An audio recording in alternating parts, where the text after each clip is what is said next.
Now I'm going to add a few more elements to the scene, starting with the plane. We want our plane to be just a little bit larger than the terrain, and we're going to set the material to a pre-made material and we're going to put that same material on the terrain also. This material is a very simple shader which has a fog property. Now that our plane is in there, let's go to our lighting and turn off that skybox because that's not going to be needed and it's affecting the lighting in a way we don't want it to. So there we go.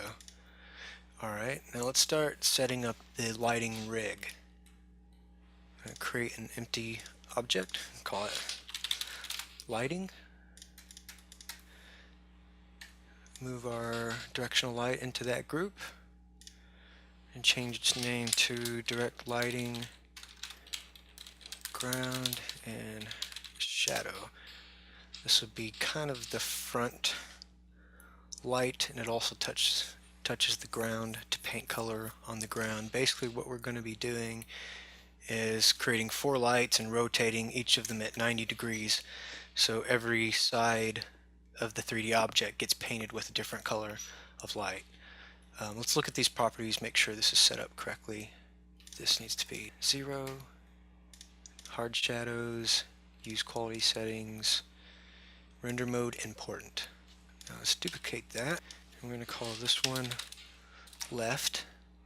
I'm going to turn off the shadows, change the render mode to not important, otherwise it's going to affect the performance. All we're really using this for is to paint color onto the object. Rotate that 90 degrees and make the rotation of the x-axis 0.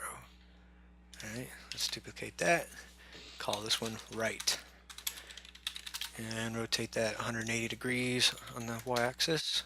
Duplicate it again, and we'll call this one back. Rotate that one 180. So if we look from above, we should have different light source pointing in each direction. Looks like a little cross, kind of. Alright, now that our lighting rig is in place, we can start adjusting the colors and having a little bit of fun. I'll usually start with like a bright light, maybe green or yellow, kind of for the sun or ground. Just kind of an arbitrary color for the side. You can adjust the intensity to get it however you like. For the right, another kind of maybe arbitrary color, like maybe a pretty blue color. And for the back, I'm going to make that definitely a blue color because shadows usually have a blue tinge. And that's that. We can adjust the material that we're using for the fog, give that a more natural fog color. But that's the basic setup for the lighting. You can see how it makes that terrain look really colorful and beautiful. In the next video I'll show you how to set up a camera rig.